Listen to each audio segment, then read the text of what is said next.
I hope everything is going well for you. We have been taking a look at what economists often refer as forces, meaning the forces of supply and demand. To make it you understand, it's not really as drastic as perhaps you think. Forces just imply that your choices and my choices of buying and not buying, of selling and not selling, simply are communicated to markets. And markets then try to allocate resources where society best wants them. And capitalism simply means where consumers want resources to go to produce goods and services. And those businesses will figure it out by taking a look at profits and costs. The most important thing we have been looking at are what are called price controls. As we've talked about before, businesses want prices very high and consumers want prices which are really low. And the very nature of government is to try to, in our case, a republic, respond to the needs of its citizens. However, as you can see, that is never going to be attainable simply because the citizens, known as the businesses or sellers, which are you and I, and the consumers, who are the buyers, which are still you and I, want completely opposite things. But nonetheless, they keep interfering, and that is what is known as a price control.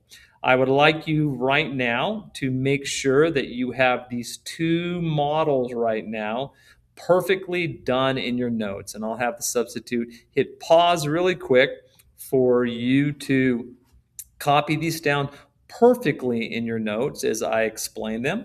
One more time. EP simply refers to equilibrium. That is where supply and demand intersect each other. EPF is referred to as a price floor. See that solid line? That means prices really want to go down. Remember, everything gravitates toward this idea known as equilibrium, which is in constant dynamic movement because the forces of supply and demand are always in constant dynamic movement. So, one more time, prices want to go down, but they're stuck right here. You can never go lower than a floor. So, the price floors keep prices artificially higher than they should be. And that is a benefit to the sellers. Most important thing, understand that. Price floors are meant to help the sellers, but they come at the expense of the buyers who have to pay more than they would have to in a free market. At the same time, even though these sellers think they're being helped, in reality, the buyers only purchase this amount, but the sellers are, of course, producing this amount. That, my friends, keeps a surplus is created and it cannot be eliminated. So, what good is it of having a high price if nobody's going to buy your stuff? On the other side, we have what is known as price ceilings. As you can see, a price ceiling below equilibrium, much like a floor above equilibrium, gives you this concept of a house being upside down. The most important thing on the price ceiling is that it keeps prices artificially lower than they should be. And remember, when I say should, it is not an opinion, it's just what buyers and sellers themselves are more likely to head toward.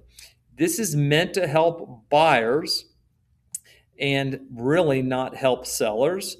And the reality is, we know the sellers are bummed simply because, as you can see, the equilibrium price would have been higher. But the most important thing, once again, it is meant to help the buyers. But as you can see, only this much quantity is being supplied, but that much quantity is being demanded. That means there is a permanent shortage.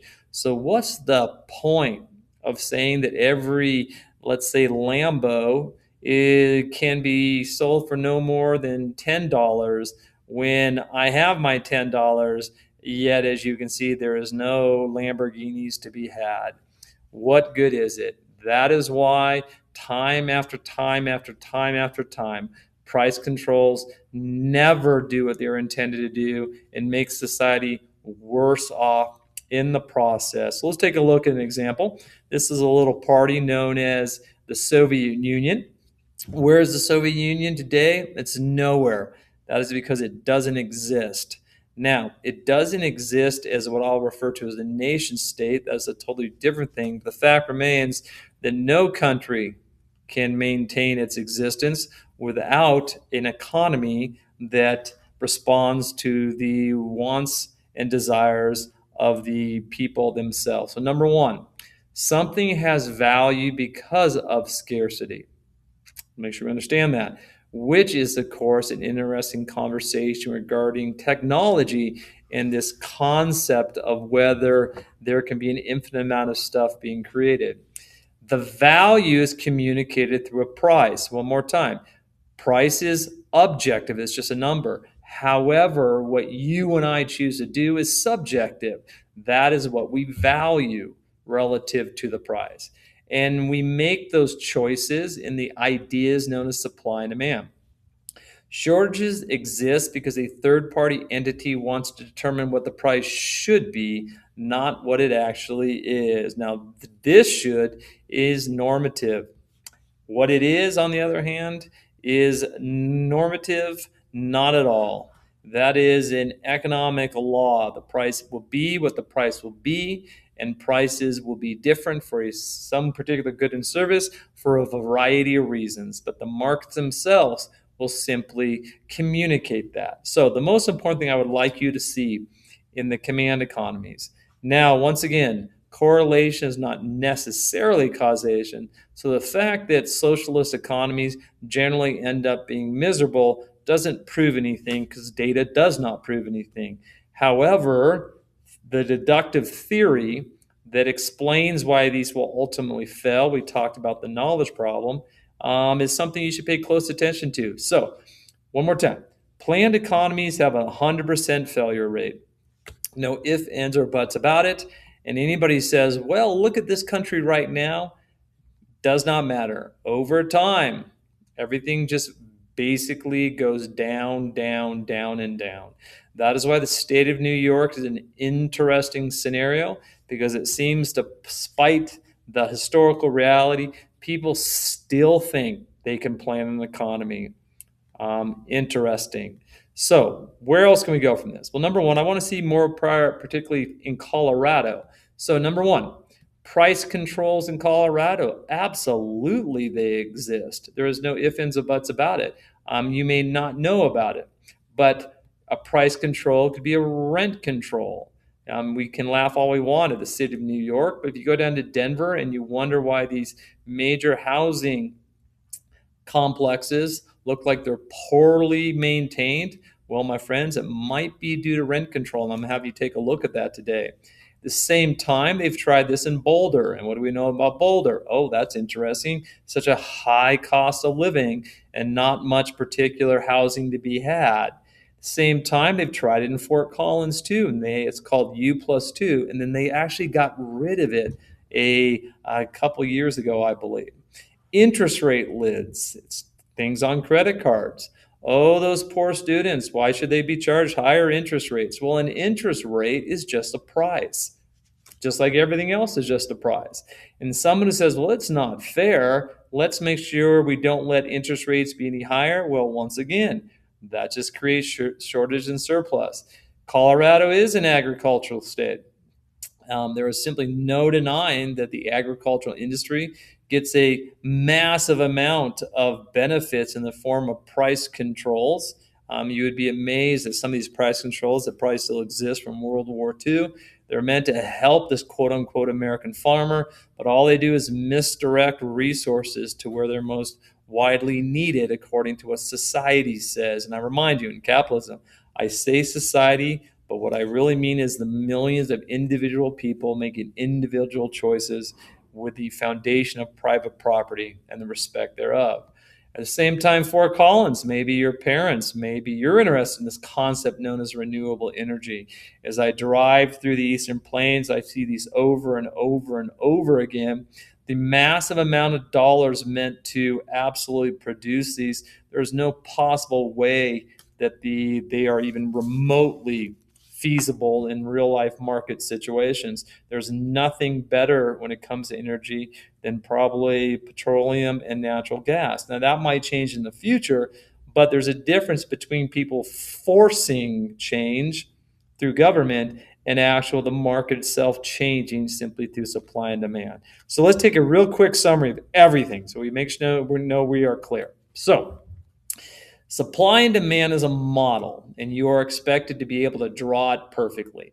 It's the supply and demand for a particular good and service, and nobody knows what to do until a price is known. So let's take a look at this theoretically.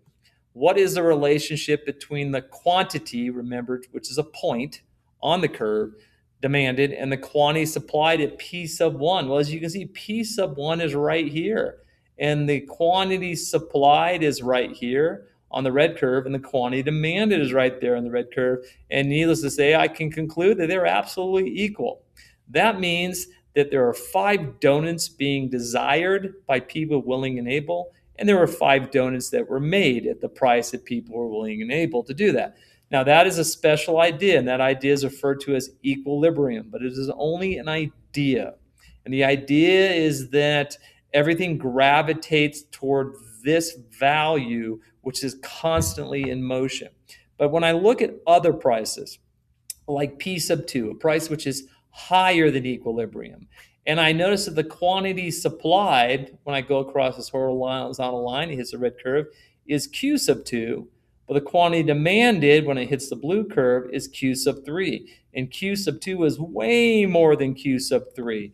And that's what I want you to make sure you understand, that the quantity demanded is Q sub 3, and it's far less than Q sub 2. Now, what is it called? Well, this difference between the two is simply referred to as a surplus.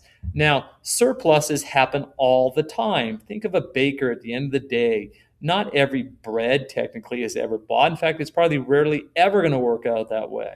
But the reality is that the price system will kick down. So to unload this excess stuff, well, bakers will then sell things at half off. That's just the price system in action. But it's not a price as much as it's the baker's choices that influences price. No, so what happens when prices move down?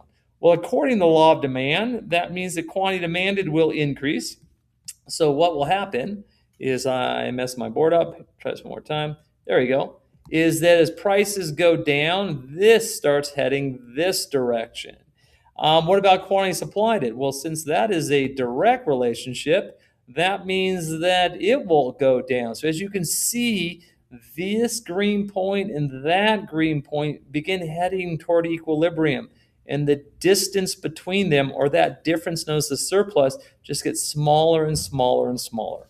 So P sub 3 is different. In that case, obviously, price is lower than it should be. The quantity demanded, P sub 3, is Q sub 2, and the quantity supplied is Q sub 3, and Q sub 2 is clearly more than Q sub 3, which means the quantity demanded is more than the quantity supplied. That means people want 22 donuts, but there is only 3 donuts available. What is that called? That, my friends, is depressingly referred to as a shortage. In capitalism, what would happen? Well, it's always about the prices. Prices would begin to move up. So as prices move up, notice that more quantity is being supplied. As prices move up, notice less quantity is being demanded. The price system's just simply trying to address this particular shortage, and these buyers are going to have to outbid each other. But at the same time, producers may be producing more. So, as you can see, what once again will happen in Q sub D and Q sub S? Well, law of demand. Prices move up, quantity demanded will decrease. Law of supply. Prices move up, quantity supplied will increase. So as I think about it, and I step away in this introduction to economics class, and I'm just wondering, all right, so nobody ever gets things perfectly, do they? But it's pretty obvious that with people's decisions, which are not perfect, prices themselves help address the mistakes within them. Now, what causes prices to change? What does one single person do?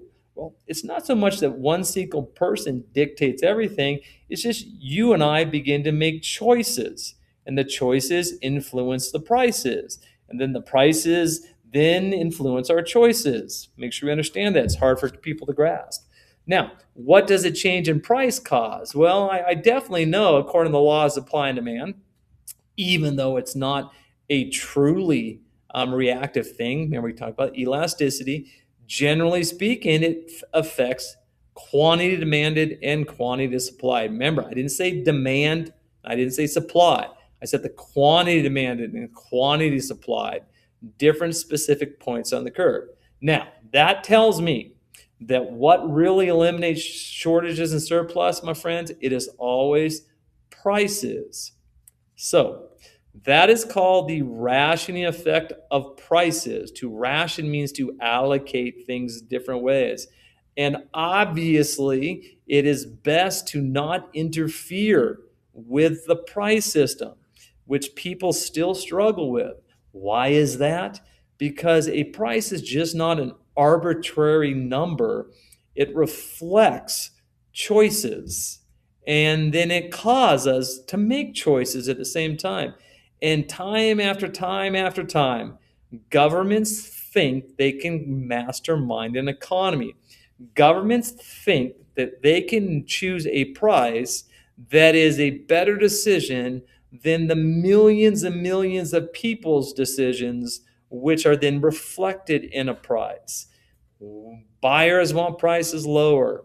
Sellers want prices higher. I told you before, capitalism simply allocates resources which are scarce. So, clearly people still do not understand the importance of a functioning system of real prices.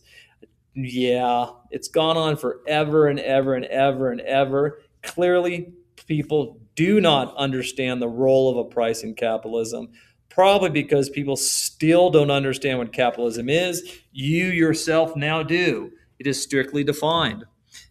Capitalism is a voluntary system of exchange based on private property with no interference, ceteris paribus. You guys have a great day. I'm going to have you take a look at a couple scenarios that the substitute is going to point you to regarding people interfering in the markets.